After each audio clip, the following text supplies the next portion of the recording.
Precisamos falar de política.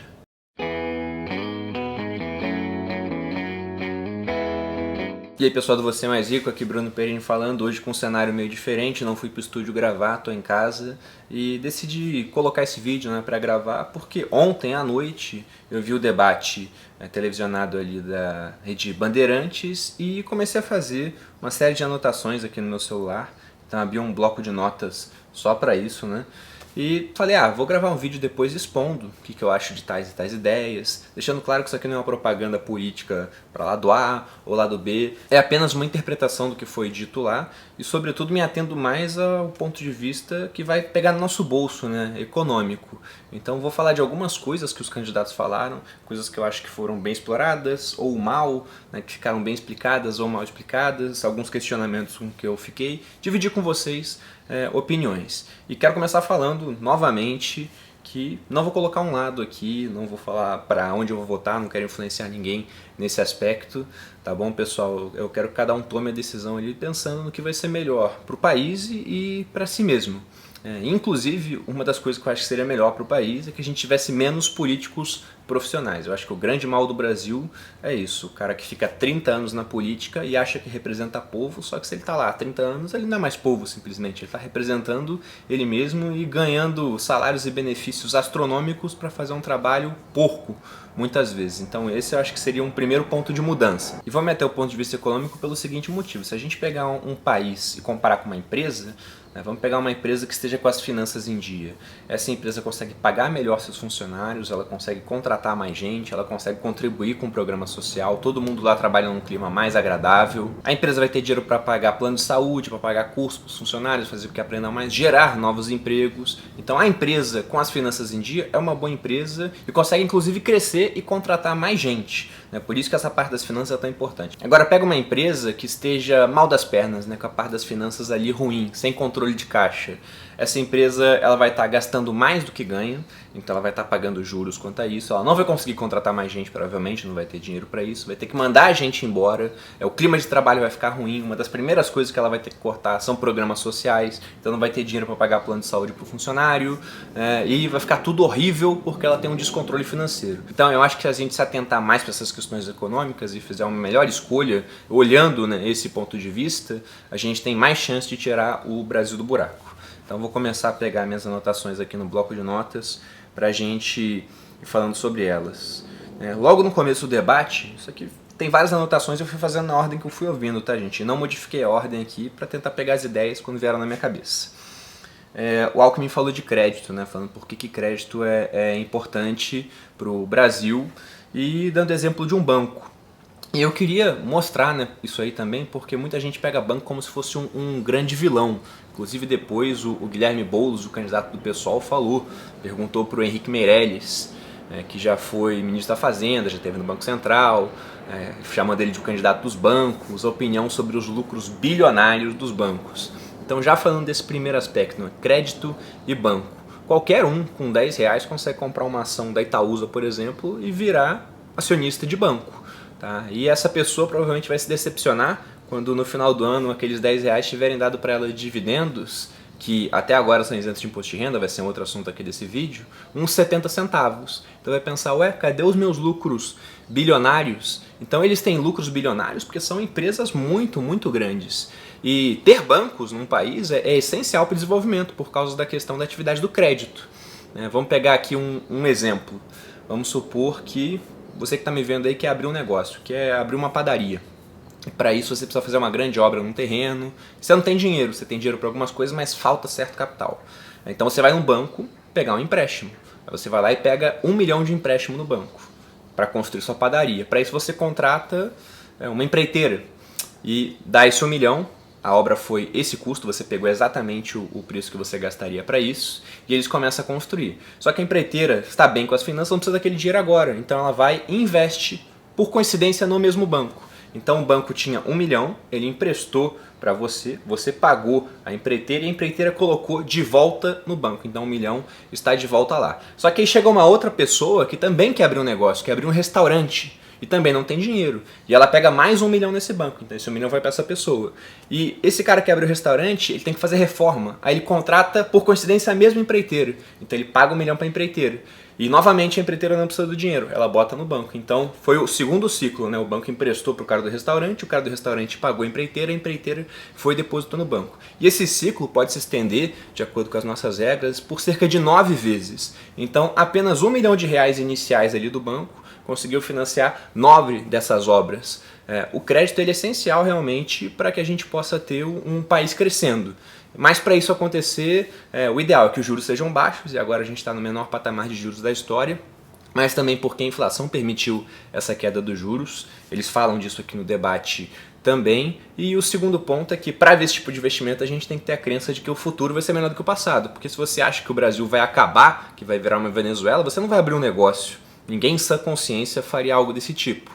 Então, para ter esse tipo de investimento, para ter o crédito financiando a construção e o aumento, né, das atividades empresariais aqui no Brasil, a gente tem que ter mais segurança quanto a como que vai ser o futuro. Tá? Por isso, mais uma vez, é importante se atentar para essas questões de economia. E pode acontecer também desses negócios não terem sucesso, inclusive não conseguirem pagar suas dívidas. A atividade de crédito para um banco não é aquela atividade mais rentável, ao contrário do que muita gente pensa. Vários bancos, por exemplo o Itaú, que é o maior banco da América Latina, tem cerca de metade das suas receitas independente ali de parte de crédito, é seguros e serviços. Tá? Se você for entrar na sua corretora, você vai achar lá CDBs sendo oferecidos e vai achar também LCs. LCs funcionam da mesma maneira praticamente que o CDB, só que elas são oferecidas por financeiros e não por bancos. Se você for entrar na sua corretora, você vai achar a opção de investimento em CDB e em LC também. LC ela tem um funcionamento muito parecido com o CDB, praticamente igual. A diferença é o emissor. Quem emite um CDB é um banco e quem emite uma LC é uma financeira. E financeiras vivem disso, de emprestar dinheiro e ganhar os juros. E você vai observar que as LCs sempre, né, pagam mais do que os CDBs dos bancos. Pelo seguinte motivo, elas são mais arriscadas, então a atividade de crédito tem esses altos e baixos. Quando a economia está crescendo, essas obras, esses restaurantes, padarias, elas dão certo, as pessoas ganham dinheiro e conseguem pagar o banco de volta. Mas, quando o futuro não necessariamente é melhor, né, ele fica pior do que o passado, esses negócios podem quebrar e o banco ficar sem receber aquele dinheiro inicial. Ou seja, crédito é importante, mas tem que ter taxas de juros baixas realmente, para que não vire uma dívida impagável, e o ambiente tem que estar colaborando para que a gente possa investir e colher benefícios disso, né, com o Brasil crescendo. Outro ponto, logo no começo também, teve uma pergunta sobre reforma trabalhista e o Ciro Gomes falou que ele foi totalmente contra essa reforma e deu a entender que iria revogar, mas depois, num segundo ponto, ele falou que só iria corrigir imperfeições dessa primeira reforma. E o Bolsonaro fez um comentário falando que hoje no Brasil o salário é muito pouco para quem recebe e muito para quem paga, tendo visto o tanto de coisa que tem que colocar ali no custo de um funcionário. Então o que você paga de salário, você paga praticamente mais um salário ali em termos de imposto e outras coisas para o governo. Quanto à reforma trabalhista, olha, eu como dono de negócio eu posso falar que eu só decidi colocar gente no meu negócio, contratar depois da reforma, porque antes no Brasil a gente tinha uma discrepância horrenda ali que fazia com que 90% dos processos trabalhistas do mundo estivesse aqui em um único país. Era uma indústria do processo, então essa reforma trabalhista, na minha opinião, ela foi muito boa. Se tem pontos a serem corrigidos, né, então que se corrija. Agora acho que revogar é dar um passo para trás. O Alckmin fez um comentário sobre isso falando que ele era a favor da reforma trabalhista, porque nossa legislação era muito antiga, não contemplava uma série de possibilidades que existem hoje, como trabalho remoto e coisas nesse sentido, que na verdade são cada vez mais comuns, né? Na minha empresa mesmo, todo mundo trabalha de casa, eu inclusive, então o trabalho remoto é uma necessidade do século XXI.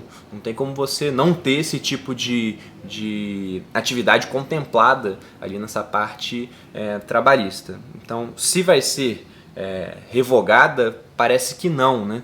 E eu acho muito importante isso, porque para gerar mais emprego, o empreendedor tem que ter segurança para contratar. Muita gente reclama que no Brasil o desemprego demora para baixar, que a gente está com 3 milhões de desempregados hoje. Mas por que demora para baixar? Porque o empreendedor pensa 20 vezes antes de contratar uma pessoa. Porque antigamente você contratava e logo depois o cara ia embora, muitas vezes porque não fez um trabalho legal, e já entrava com processo e provavelmente você tem que fazer um acordo com esse camarada ou gastar mais com o advogado e levar até o final na justiça trabalhista, que muitas vezes ela atuava sempre em prol do trabalhador, então não era algo isento, na minha opinião, né? Se pegar ganhos de causa aí, ver como é que era, acho que vocês vão concordar comigo. Tá bom? Então acho muito importante, mas depois ninguém mais falou sobre revogar, apenas sobre acertar alguns pontos.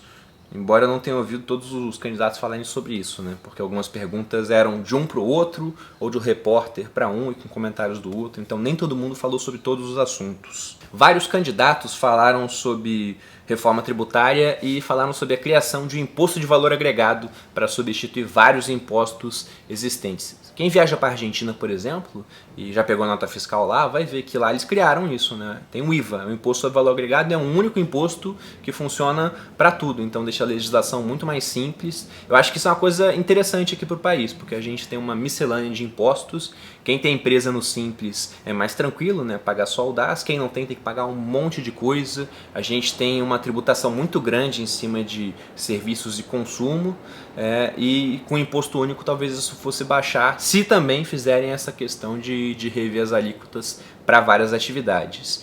Inclusive, já falando sobre imposto, porque também é um tema interessante, vários candidatos falaram sobre criar novas faixas do imposto de renda e rever a tabela. Isso acontece também em praticamente toda eleição, né? Falar que vão rever a tabela do imposto de renda, para você entender como é que é isso. Rever a tabela é aumentar, né, aqueles tetos das alíquotas, porque aquilo foi definido há 20 anos, e o que acontece? A renda das pessoas subiu, porque a inflação subiu também. Então, automaticamente, se o pessoal do imposto de renda não rever aquelas tabelas, daqui a pouco todo mundo vai estar pagando 27,5% com o passar do tempo, se realmente não for revisto. Porque a inflação faz com que o nosso dinheiro desvalorize. Aí, de tempos em tempos, a gente vai tendo aumentos, né? O salário mínimo vai aumentando, o preço das coisas vai aumentando. Então, no final, a gente vai estar ganhando mais, falando em termos nominais. Talvez em termos reais não, por causa do aumento da inflação. E se não rever essa tabela, daqui a pouco todo mundo vai estar pagando imposto e muitas pessoas na faixa mais alta de imposto, sendo que na realidade não era para estar lá.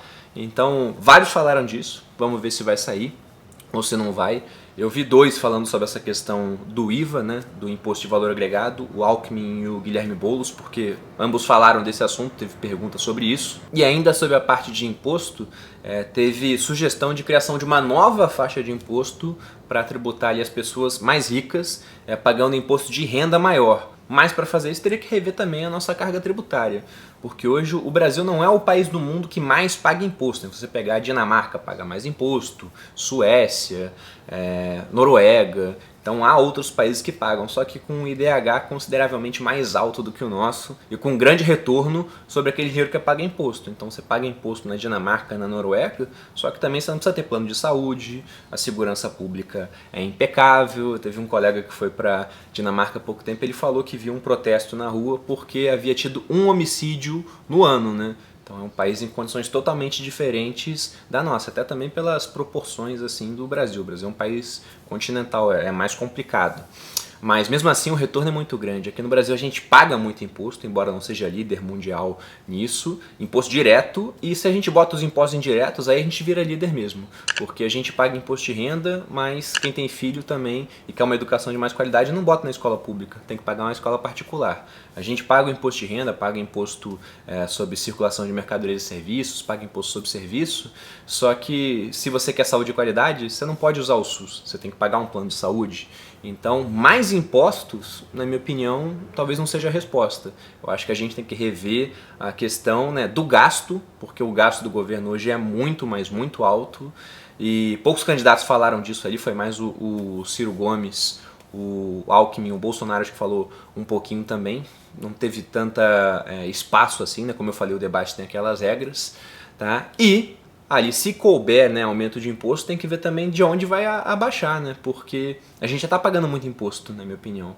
Então, mais impostos, e aquele candidato Cabo Daciolo, ele até citou a curva de Laffer para isso. Isso vai desestimular a economia muitas vezes, né? O que é essa curva de Laffer?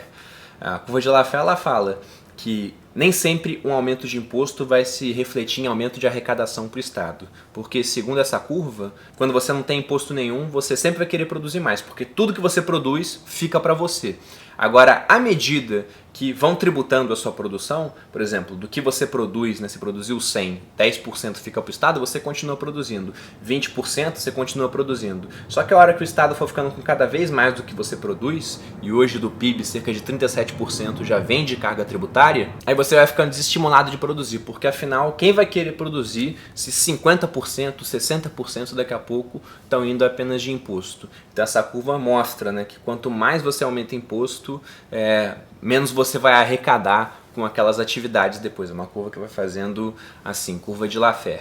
É apenas uma teoria, tá? Então, mas tem sentido, né? Se a gente for pegar outros países do mundo, a Grécia é um país que hoje está tentando cobrar mais impostos, mas como o governo não tem legitimidade, porque tem muita corrupção, as pessoas se esquivam da maneira que dá.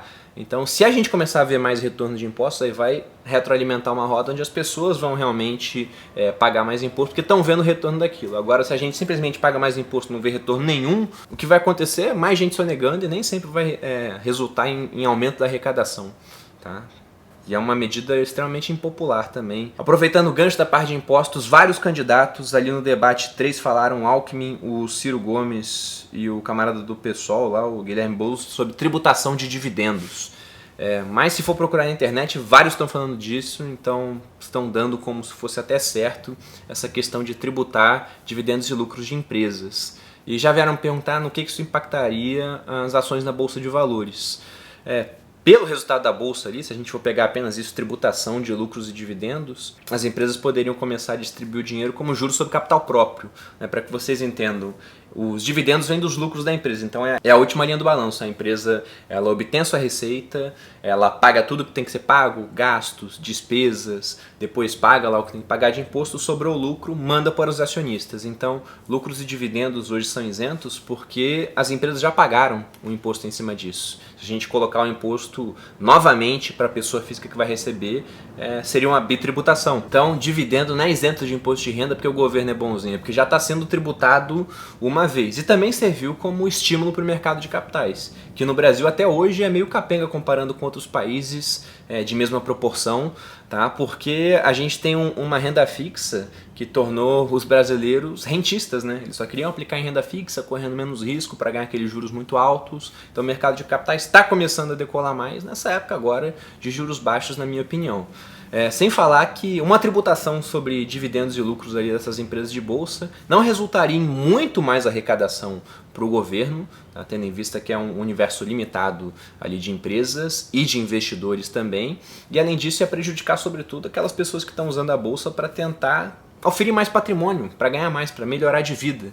Então, em termos reais, ninguém seria tão afetado assim, mas afetaria essas pessoas na construção do seu patrimônio, até porque também depende de como eles vão colocar, as empresas podem começar a pagar mais juros sobre capital próprio ao invés de dividendos, né? Não sei se vão mexer nessa parte. E também não ficou claro se esse pagamento de imposto em cima de lucros e dividendos é apenas para essas empresas de capital aberto, porque vamos lembrar também, todo mundo que é empresário, que a gente tem duas maneiras de receber pela nossa empresa. O Prolabore, que é o nosso salário, então vem mensalmente ali para a conta, e também tem os lucros da empresa. Depois que a empresa pagou tudo, sobrou lucro, ela pode mandar para os donos, né? Para os sócios. Esse dinheiro já está isento de imposto de renda porque o imposto já foi pago, novamente falando. Então será que vão tributar essa parte de lucros e dividendos para todo mundo? Aí vai sair muito mais do universo ali de só da bolsa. Se for para todo mundo, realmente a arrecadação aumenta muito, mas prejudica a vida de todo mundo que quer empreender. Então pode acabar saindo como um tiro pela culatra.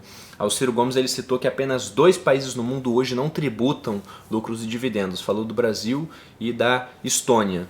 Vários países realmente, né, Estados Unidos tem tributação, vários países europeus têm tributação, mas se for olhar quanto que eles cobram de tributo sobre isso, vocês vão ver que há uma diferença no tributo empresarial. As empresas lá pagam menos imposto no geral do que as nossas empresas e eles complementam com esse imposto na pessoa física. Mas no final a carga tributária, somando pessoa física e jurídica, muitas vezes é mais amena ou muito parecida com a nossa carga tributária atual. Então, para querer cobrar dividendos e lucros de pessoa física também, o ideal seria que se abaixasse a alíquota sobre as empresas. Só que, como eu tô falando, todo mundo tá falando de cobrar mais imposto, né?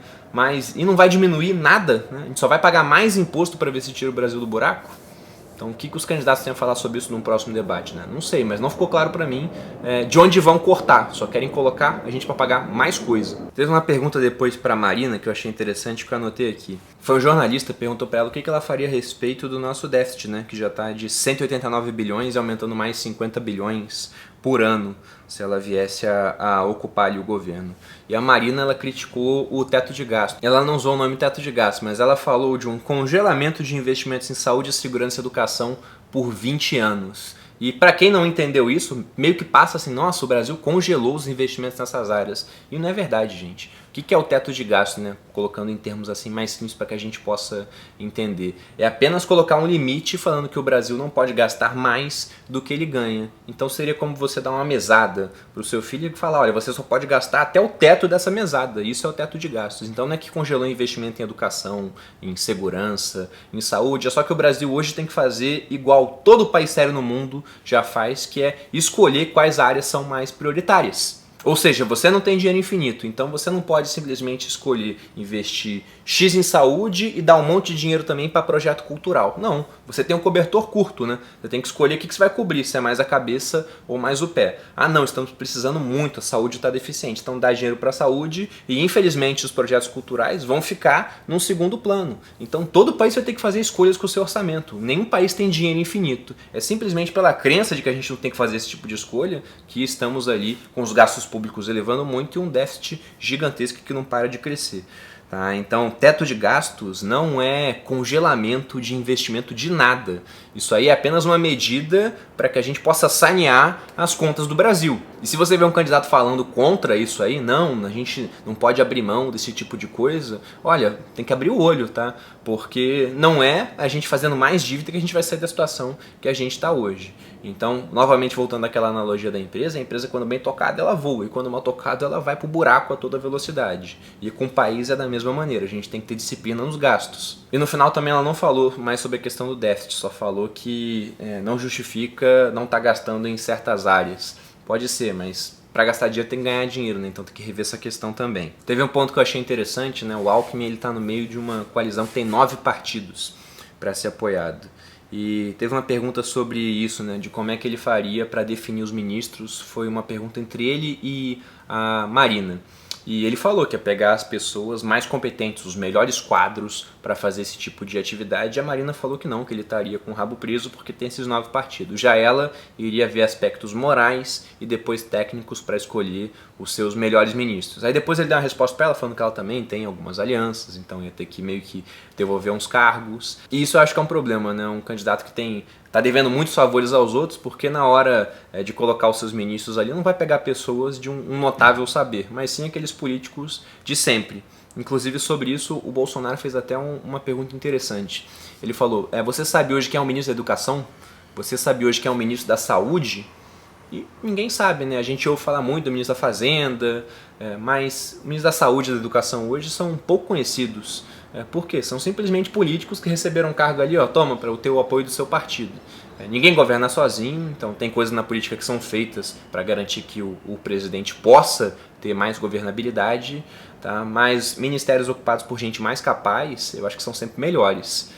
Então, tendo em vista isso, né, é legal ver com quem seu candidato, aquela pessoa que você vai votar, tem alianças, porque provavelmente essas pessoas vão ter algum cargo de poder no governo e nem sempre são as melhores para ocupar esse tipo de cargo. Então foi um questionamento interessante. E o último ponto que eu vou falar aqui para encerrar esse vídeo é a questão de privilégios, de benefícios, do funcionalismo público, dos políticos. Hoje a maior parte dos gastos previdenciários, proporcionalmente falando ali, vai para pagamento de previdência de funcionário público, né? Porque muitos recebem integralmente, tem um teto muito maior, comparando ali com o pessoal que se aposenta pelo INSS normalmente. Então, Praticamente é questão comum ali entre os candidatos que isso tem que ser revisto, mas muitos falam que cada caso é um caso. Por exemplo, o Bolsonaro, quando foi falar sobre os militares, né, que é uma classe que apoia muito o Bolsonaro é capitão do exército também, eu já fui militar, e dentro do exército é muito cara essa questão da previdência, de continuar da maneira que está. Então, o militar se aposenta cedo e recebe integral pelo resto da vida. Então duvido muito que um Bolsonaro mexeria nisso. Outros candidatos, né, se for fazer uma reforma, devem mexer em certos pontos e deixar outros. Tem que ver quem é aquele candidato, quem está sendo apoiado por ele, para ver no que ele vai mexer.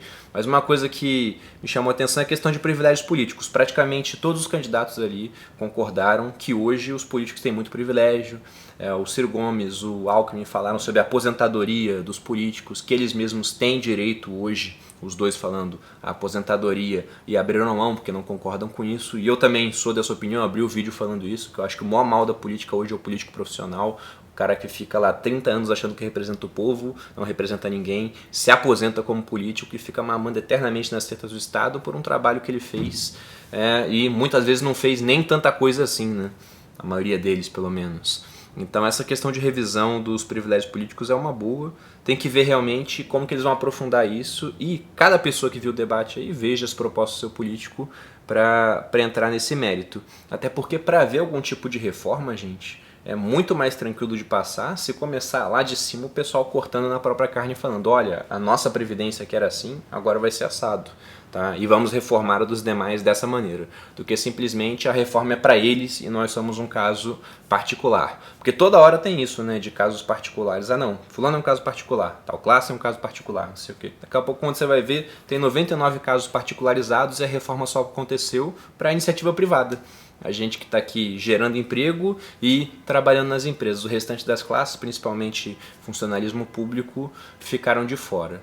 Então, quanto ao vídeo, né, vou encerrar por aqui. Acho que já deu para passar alguns pontos ali do debate, algumas ideias, falar um pouco mais sobre alguns temas que foram explorados, mas não tiveram ali o definitivo tempo para isso, principalmente questão dos impostos. E é isso, pessoal. Se você gostou do vídeo, dê um like aqui, se inscreva no canal. Para quem está chegando agora, esse aqui não é um canal sobre política, é um canal sobre educação financeira, mas como certas decisões políticas que serão tomadas em breve vão afetar o nosso bolso, acho que foi interessante, né, fazer um vídeo complementando ali o que eu vi no debate. Agora, veja mais debates, fique por dentro do seu candidato para que você possa fazer a melhor escolha possível, de maneira a impactar o bolso do brasileiro, mas não com impacto negativo, e sim positivo, né? Mais dinheiro entrando e um país crescendo. Acredito que todo mundo, independente de ser esquerda, direita, centro, de corrente ideológica, de religião, quer um país melhor. E para isso a gente tem que votar com mais consciência e tendo mais capacidade de visão